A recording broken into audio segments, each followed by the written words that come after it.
Halo, belajar bersama kembali dengan saya Fahril Fanani. Video kali ini membahas tentang materi pengantar infrastruktur dan sistem infrastruktur wilayah untuk mata kuliah sistem infrastruktur. Materi ini akan menjadi landasan penting dalam memahami bagaimana pembangunan fisik dan layanan dasar membentuk wajah dan fungsi sebuah wilayah. Infrastruktur bukan hanya sekedar bangunan fisik, melainkan tulang punggung yang menopang seluruh aktivitas masyarakat dan pertumbuhan ekonomi. Infrastruktur adalah fasilitas dasar fisik dan layanan penunjang agar masyarakat berfungsi efisien. Bagi PWK, ini adalah sistem fisik dan non-fisik yang mendukung aktivitas ekonomi, sosial, dan lingkungan wilayah. Infrastruktur membentuk struktur dasar, memfasilitasi pergerakan, dan menentukan kualitas hidup. Infrastruktur keras adalah fasilitas fisik yang berwujud. Contohnya, jaringan transportasi seperti jalan, jembatan, bandara, sistem air bersih dan sanitasi, serta infrastruktur energi seperti pembangkit dan jaringan listrik. Ini adalah tulang punggung fisik wilayah kita. Sementara itu, infrastruktur lunak adalah sistem, kebijakan, institusi, dan layanan non-fisik. Contohnya, sistem pendidikan dan kesehatan, tata kelola pemerintahan dan hukum, serta jaringan telekomunikasi dan informasi. Infrastruktur lunak ini esensial untuk mendukung efektivitas infrastruktur keras dan kemajuan wilayah. Infrastruktur juga diklasifikasikan berdasarkan sektornya, seperti transportasi, energi, sumber daya air, sanitasi, telekomunikasi, serta perumahan dan permukiman. Klasifikasi ini memudahkan perencanaan, alokasi anggaran, dan pengelolaan yang spesifik per bidang. Kita harus melihat infrastruktur sebagai sebuah sistem, kumpulan elemen yang saling terkait dan berinteraksi untuk mencapai tujuan. Ada interkoneksi dan ketergantungan antar komponennya. Kegagalan satu bagian bisa mempengaruhi keseluruhan.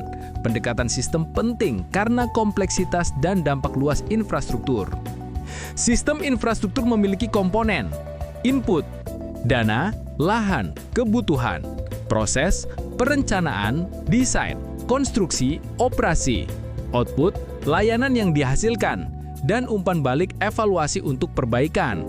Semua ini dipengaruhi oleh lingkungan eksternal seperti kondisi geografis dan ekonomi. Fungsi utama infrastruktur meliputi fungsi ekonomi, mendukung aktivitas, meningkatkan produktivitas, dan menarik investasi. Fungsi sosial, meningkatkan kualitas hidup, aksesibilitas, dan kohesi sosial. Fungsi lingkungan, pengelolaan sumber daya, mitigasi bencana, dan mendukung keberlanjutan. Infrastruktur adalah pilar kesejahteraan dan kemajuan. Infrastruktur berperan vital dalam pembangunan. Pembangunan regional mendorong pertumbuhan, mengurangi disparitas, dan menghubungkan antar daerah. Pembangunan nasional mengintegrasikan ekonomi, memperkuat ketahanan, dan meningkatkan daya saing. Pengentasan kemiskinan menyediakan akses dasar dan kesempatan ekonomi bagi masyarakat. Keterpaduan infrastruktur itu krusial. Ini menjamin efisiensi sumber daya, optimalisasi kinerja sistem, dan maksimalisasi dampak pembangunan. Keterpaduan juga meminimalkan konflik serta menciptakan lingkungan yang terstruktur dan berfungsi baik. Keterpaduan terbagi menjadi spasial atau tata ruang, sektoral, integrasi antar sektor berbeda, horizontal, sinergi antar jenis infrastruktur di satu lokasi, vertikal, koordinasi antar level pemerintahan. Semua ini memastikan infrastruktur saling mendukung, bukan terpisah-pisah. Pembangunan infrastruktur di Indonesia diarahkan oleh RPJPN, RPJMN, RTRWN, dan berbagai perpres. Kebijakan saat ini fokus pada pemerataan pembangunan, konektivitas, serta pengembangan infrastruktur hijau dan cerdas. Ini adalah panduan strategis kita. Landasan hukum penting untuk kepastian dan kelancaran proyek, termasuk UU Pengadaan Tanah Nomor 2 Tahun 2012, UU Pemerintahan Daerah Nomor 23 Tahun 2014, UU Jalan Nomor 38 Tahun 2004, dan berbagai PP serta permen. Kepatuhan hukum esensial untuk kualitas dan melindungi hak-hak. Kebutuhan dana besar mendorong berbagai model pembiayaan, APBN atau APBD, kerjasama pemerintah dan badan usaha atau KPBU dengan swasta, pinjaman atau hibah luar negeri, dan obligasi infrastruktur. Tantangannya adalah keterbatasan anggaran dan resiko proyek. Pembangunan berkelanjutan adalah kunci, memenuhi kebutuhan kini tanpa mengorbankan generasi mendatang. Pilar utamanya adalah ekonomi, sosial, dan lingkungan. Ini krusial dalam infrastruktur karena dampaknya jangka panjang. Kita harus membangun dengan tanggung jawab.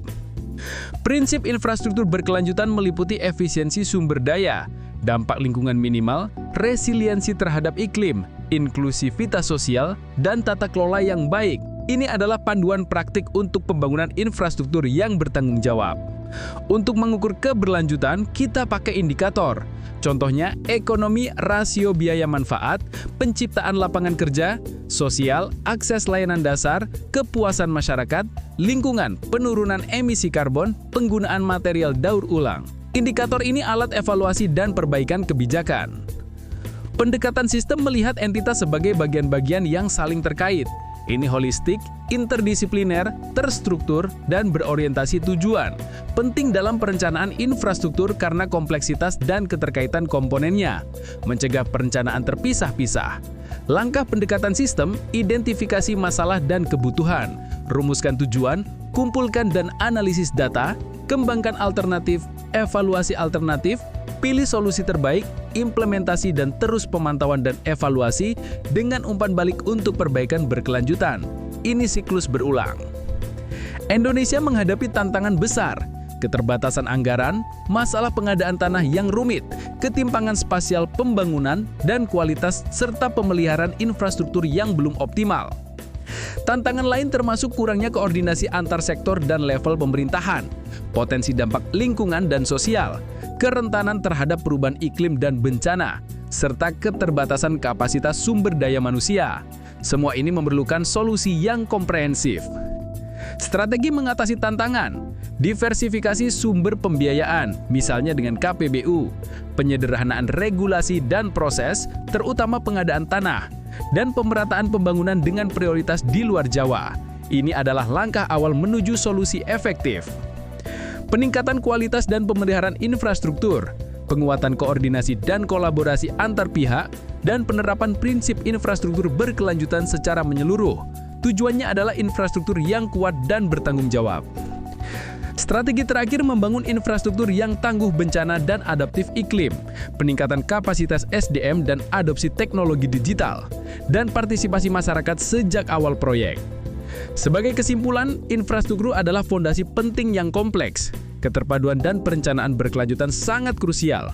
Pendekatan sistematis membantu mengatasi tantangan. Dengan strategi komprehensif dan kolaborasi, kita optimis membangun infrastruktur yang lebih baik dan berkelanjutan untuk Indonesia. Terima kasih atensinya dan jangan lupa like dan subscribe channel ini. Semoga video ini dapat bermanfaat untuk menambah pemahaman kita bersama. Salam sehat dan bahagia selalu.